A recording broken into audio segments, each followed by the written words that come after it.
Hi everyone, thank you for joining me for Spellbinder's newest collection, Bibi's Hummingbirds. This card features two different die sets, Hummingbird and Lily and Pop-Up Hummingbird. So let's get started with this fun and beautiful pop-up card. I'm beginning with the pop-up element, which will be found on the inside of the card. Everything has been die cut from Bristol Smooth cardstock, so I can color everything easily with Distress Oxide inks. Bristol Smooth cardstock is ultra smooth, making it perfect for ink blending. I'm going to be applying the inks with a blending tool. I'm starting off with the Hummingbird's body and I'm applying Mowed Lawn. I'm then going to go in with some Forest Wilderness and just add in some deeper tones to create depth and dimension. I also add color to the back of many of the die cuts as they will be seen. Both the wings and the breast detail are also colored with Mowed Lawn, but this time I'm going to add in a little bit of peacock feathers. The Hummingbird's beak has been die cut from black cardstock. Again, I'll use a combination of the Mowed Lawn with Forest Wilderness to color the leaves. There are 4 die cuts to create the flower. They will be colored with barn door, carved pumpkin, and fossilized amber. To assemble the hummingbird, I'll first adhere the breast details to the body. The outline is scored onto the body, making it easy to get it into position. The hummingbird is creased and folded together, and the beak is adhered to one side of the head. To adhere the other side of the beak, a dot of glue is placed on the head and also along the back of the other beak, and then they are aligned together. I use just a tiny dot of glue on either side of the head, and then the black die-cut eyes are put into place. When dealing with itty-bitty die cuts, a jewel picker comes in handy. First, one wing is adhered to the top of the hummingbird's back. And then when positioning the wing on the other side, I ensure that both wings are aligned to one another. To assemble the flower, I start off with the largest petal layer. To cup the flower, there are score lines that need to be creased. Then the end petal on either side are overlapped and adhered together. The same process is followed for the smaller petal layer. And while the adhesive is drying, I find reverse tweezers a good tool to use to hold everything into position. Like the flower petals, the stamens also have score lines that need to be creased.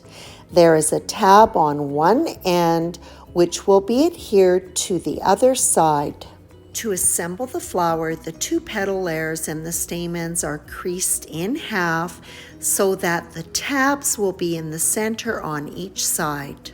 I start by adhering the smallest petal layer to the large one by lining up and applying glue to the tabs. I found it easiest to apply glue to one set of tabs and let the glue set, holding it with reverse tweezers before moving on to the other side. Once the 2 petal layers are adhered, then the stamens are put in place. Again, working one side at a time, adhesive is applied to the tab and it is adhered to the tab on the petals. I'm going to be building the pop-up on an insert that will go in my card base. To begin, the insert is going to be A2 size. I will trim it down later. I have it opened up, it is creased in the middle, and the die that is in place is going to create 2 little slots on either side of the crease line. The slots at the top are about 1 inch from the edge, and the bottom one is about 2 inches from the bottom of the card. This is just so easy to put together. The hummingbird has 2 tabs on his tail feathers that are slipped into the slots, glue applied, and then I use my reverse tweezers to hold it in place until the glue sets. The flower will be positioned in the slots that are 2 inches from the bottom of the card. Again, those tabs slip into the slots, glue is applied and held together with reverse tweezers until it is set. And then the flower is finished off with the flower center, which has been folded in half, and glue applied to the center petal on each side. And I use tweezers to slip it into position.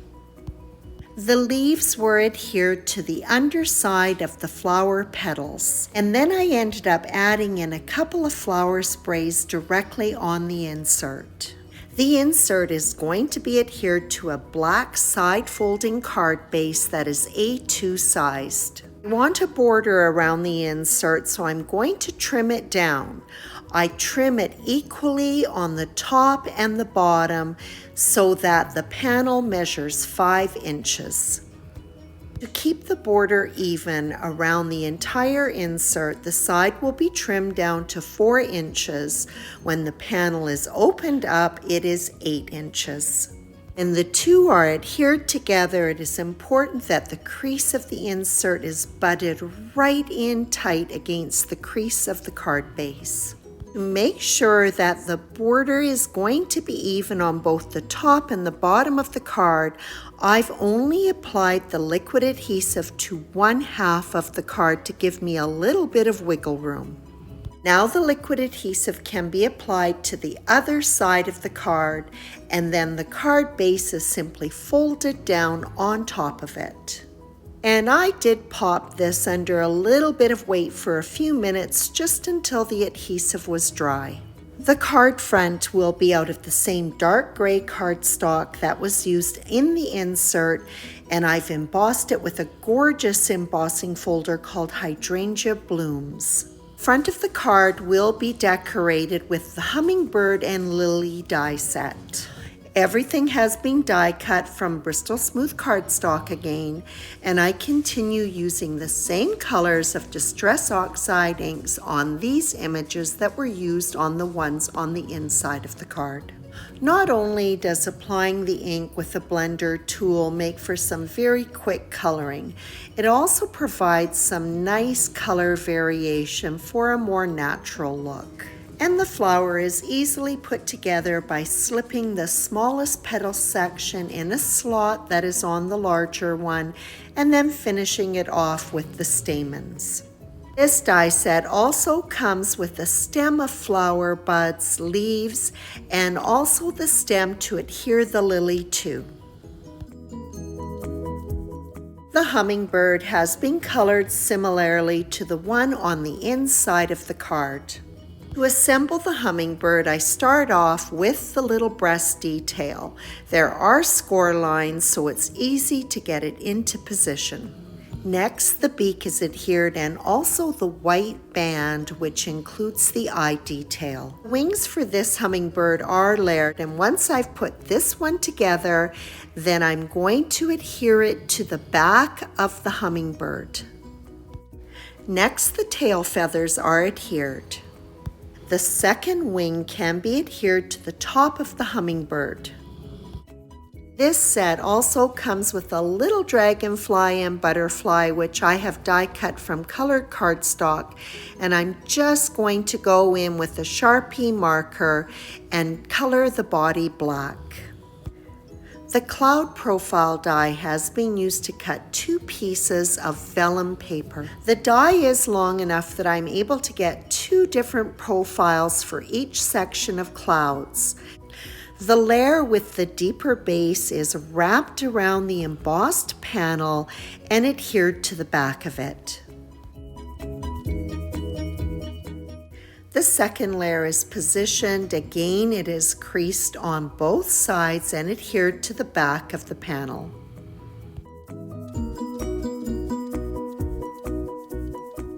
The flower bud stem and the leaves are going to be attached to the lily, and then it will be adhered to the card front.